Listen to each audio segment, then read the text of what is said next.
Hey, it's Kat, the course builder. And if you are new to me, I am a real instructional designer. I don't play one on TV. I am a master instructional designer of over 20 years, and I own a course building agency that operates in 5 countries across 3 continents. And we build courses for everyday entrepreneurs who have something to share with the world, and we have built courses for some of the most recognizable brands in the world, such as Verizon Wireless, Ocean Spray, Walmart, Uber Eats, Eat Okra, the Restaurant Academy, countless schools, the IRS, Homeland Security, and on and on and on. So we've been doing this for a long time. And one of the reasons that I have decided to not just sort of be behind the scenes, but to really help as many people as possible to understand that there is a way to get your brilliance out into the world in more than one way. Okay. There's more than one way. I won't say to skin a cat because for obvious reasons. But I will say that there's more than one way to fry a fish. How about that? I love fried fish, right? So tonight I'm going to be talking to you about how to get started with selling your courses in bulk. How do you sell your courses in bulk? First of all, you have to look at who you are actually selling your courses to.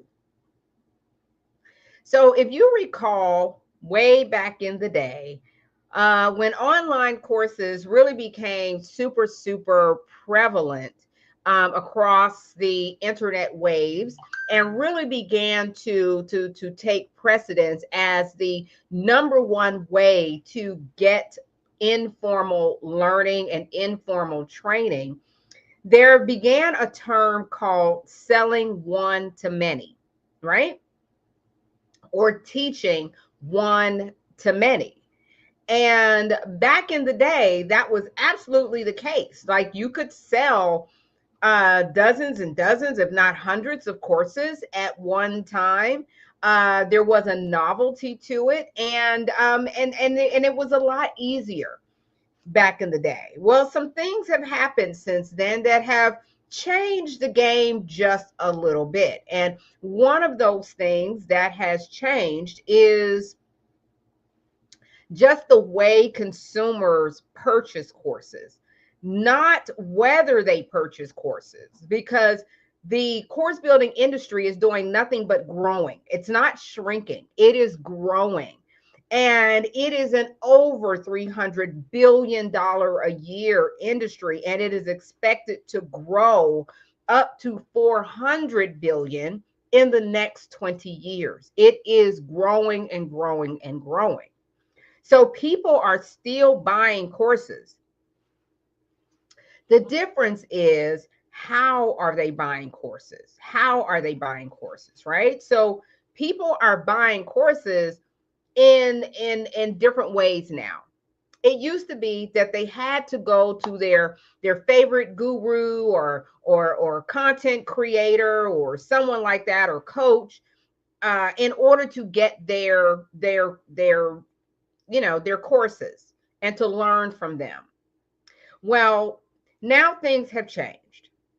With the advent of COVID, there was an influx of people into the marketplace. Okay. And that created a saturation of courses. Not to say that they were good courses, but they were courses, right? And then what happened is that artificial intelligence really came on the scene 2021, 2020, 2022, and just became like this snowball effect. So again, more mediocre courses kind of, flooded the market because people were using artificial intelligence to just put out any old thing. Let's just call a spade, okay? Let's just call it what it is. People were just putting out any old thing using artificial intelligence.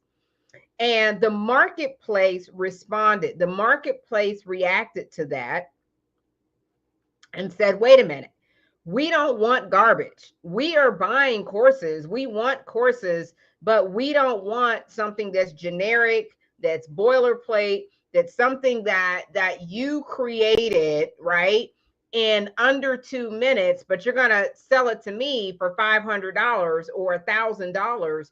And that's just not going to fly, because guess what? I can do the same thing. I can get on Chat GPT and put in the same prompt you put in, and guess what? I'll get the same course, okay? And I don't have to pay $500.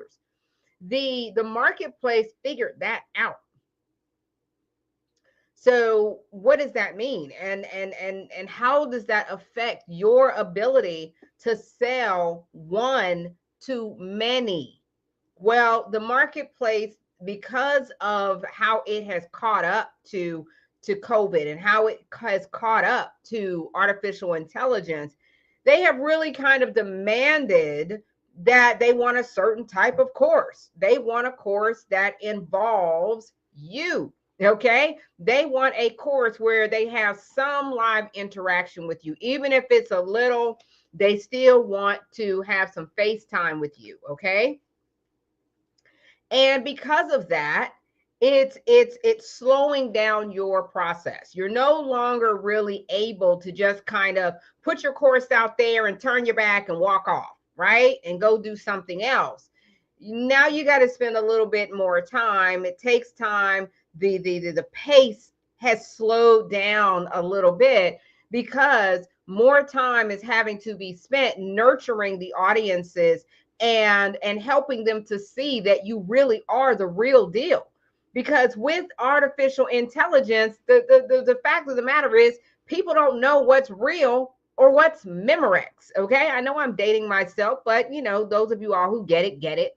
All right, so they don't really know what's real. They don't know if they can count on you. They don't know if you're really going to be there for them. They don't know.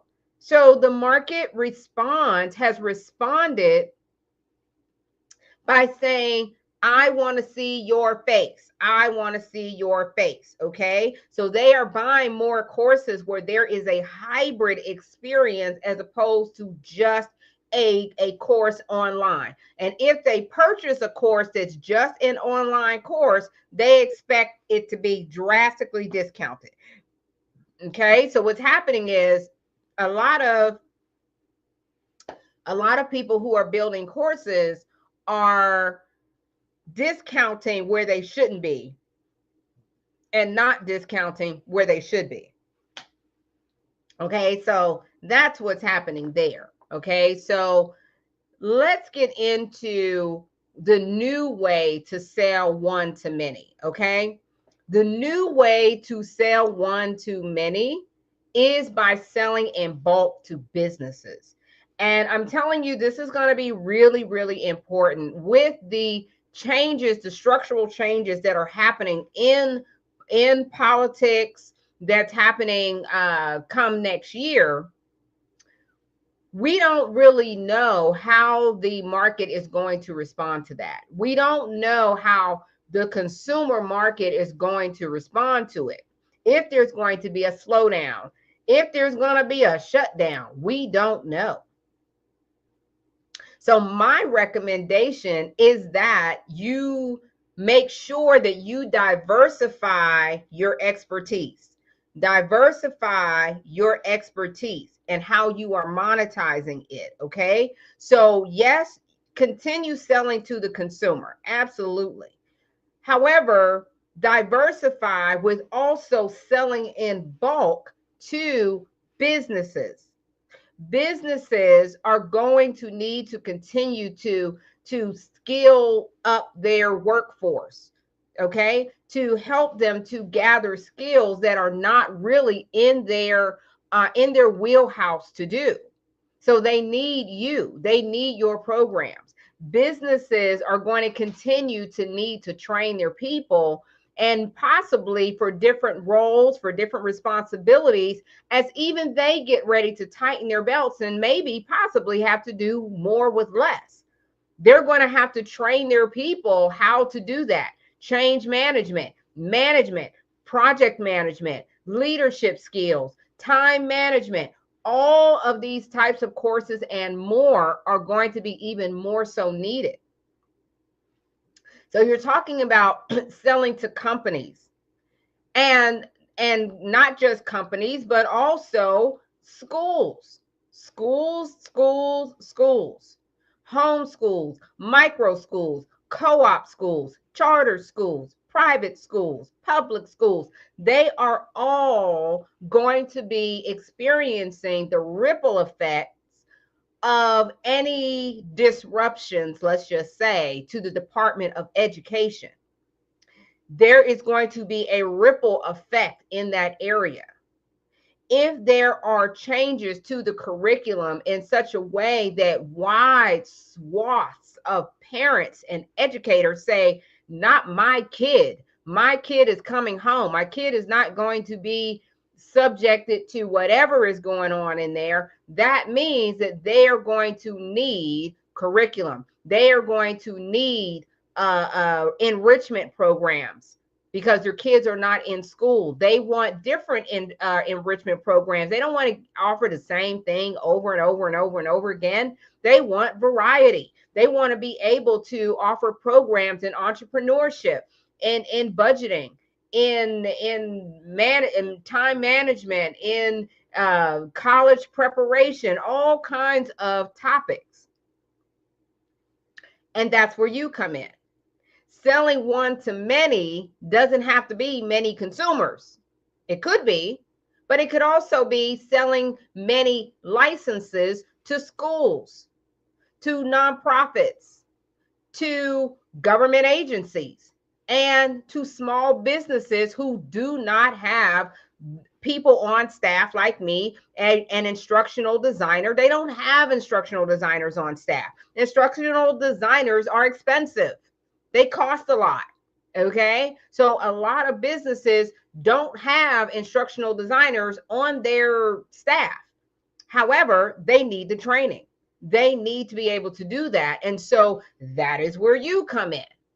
So the one to many concept has to be extended to the B2B market. And what does that do for you? It allows you to expand the number and types of people that potentially will pay you. Okay. And I think that that is really, really exciting news, that is expanding for you. So one of the things that you want to do, one of the first things that you want to do is define your corporate niche. Okay. Companies want solutions.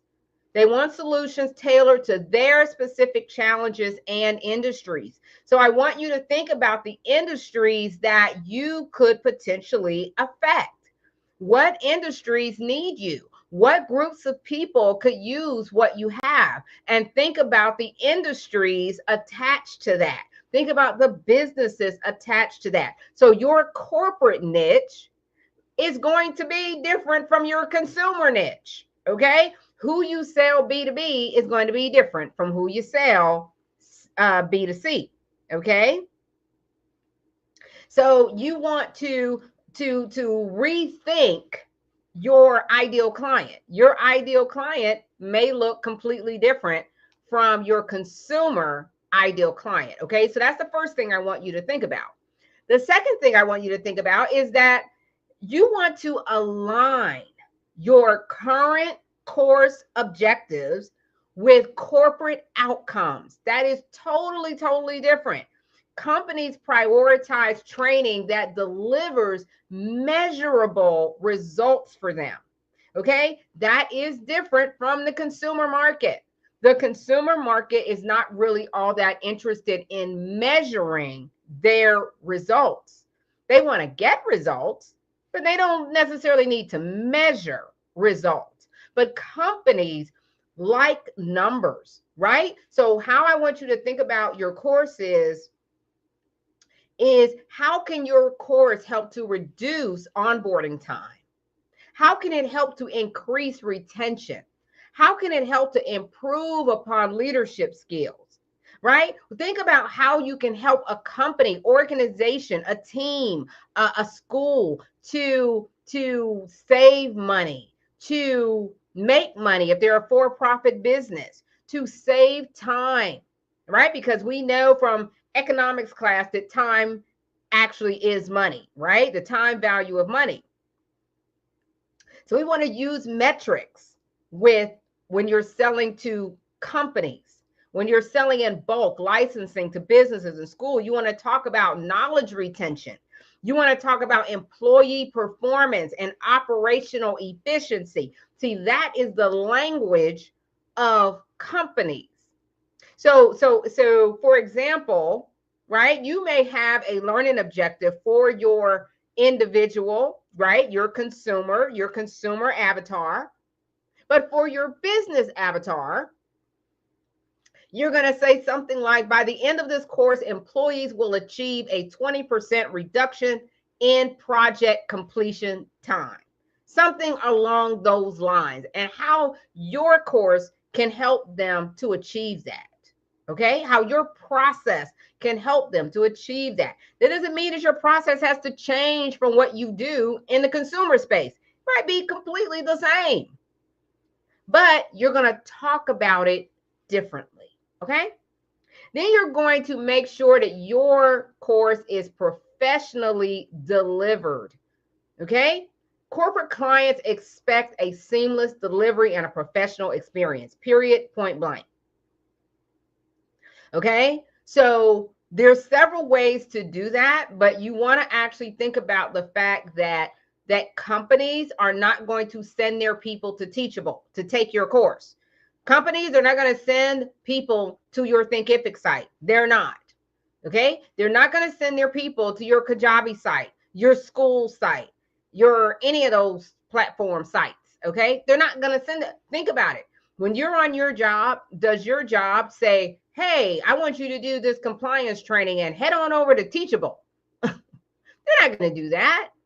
So your course has to be able to fit into their system, and it has to be professional. Okay, if you're not sure how to do that, that is completely fine. Make sure, listen, if you are watching this video to this point, make sure that you subscribe and that you are following, so that you can get more information about how you're actually going to convert your courses from consumer to corporate. Doesn't mean we're getting rid of consumer. It means that we're going to convert it so that we can use both versions of them and get double the bag. Okay, double the bag.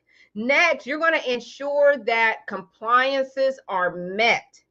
One of the things that's really, really important is that when you want to sell bulk to businesses and government agencies and schools, they have to meet certain legal and ethical requirements. So, for example, you cannot take just something that you got at random off the internet and put it in your course and be like, here you go.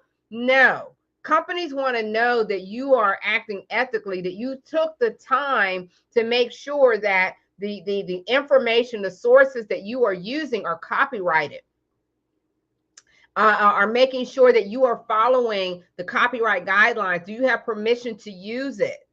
Because they can't have it in their school or in their company if it was obtained unlawfully. Okay, so you want to make sure that you link properly. And in another video, upcoming video, I'll talk to you about how to use links properly and give the proper sourcing so that your course stays out of trouble. Okay, so you want to make sure that you have the right compliances. Next, you're going to focus on customization. Companies need training programs that scale across departments and locations. They may have multiple locations. They may have different departments that need the same training. You have to be willing to have that same core content, but maybe adjust it a little for the finance department than you would for the HR department, for example. Okay, companies like to know that they can get things a little bit customized, okay? And if you're not sure how to do that, then you want to make sure that you get with an instructional design company that does this for a living. Wink, wink, wink. Okay, we do this in full transparency. This is what we do all day, every day. We are real instructional designers, and this is what we do.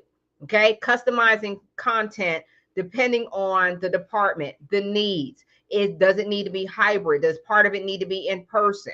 Okay. So you want to make sure that you have that customization, and you want to make sure that companies can use your course to teach or in person or online. Sometimes they want both. Okay. And if you are making 20, 30, 40, $50,000 or more up front for the licenses for your course, then hey, is it worth it to you? I can't tell you if it's worth it to you. I can't tell you if it's worth it to take the time to make sure that your course is in compliance. Only you can say that. Only you can say, you know what, Kat, it's a small price to pay. I'm going to make sure that my course is right so that I can offer it in more than one place. Okay. My goal is to give you the options and let you know that this is an option that is there, because a lot of people just don't know. They don't know that this is a thing that you can sell one to many to businesses. Okay. And businesses buy a lot of courses and programs and trainings. They do. All right. But we have to make sure that your consumer course is not the one that you're pitching to them, because it's not going to make sense to them. And they're going to turn it down because you're not speaking their language. Just like if you want to speak the language of consumers, you don't want to talk to them the same way you would talk to a business. Okay. So listen, you guys, I have just gone through 5 things that you need to make sure that you do to make sure that your course is corporate ready. Okay. Number 1, you're going to define your corporate niche. Then you're going to align your course objectives with the corporate outcomes. Okay. Really important. You're going to make sure your course is professional on every level. You're going to make sure that you are meeting your compliances, and you're going to focus on customization so that companies can mix and match if they want to. That doesn't mean you have to build a whole new course. It just means that the modules have to be modular. They have to be able to be pulled out and moved as the company needs it to fulfill their outcomes. I hope this was helpful to you. If it is, make sure that you subscribe and you follow for more. It is time to work smarter, not harder. I am Kat, the Course Builder, and I hope that this has helped you to see how you can diversify your offerings, right? And bring in more revenue into your business by just expanding one to many on the B2B side. Okay. So with that, stay on course. I'll see you soon.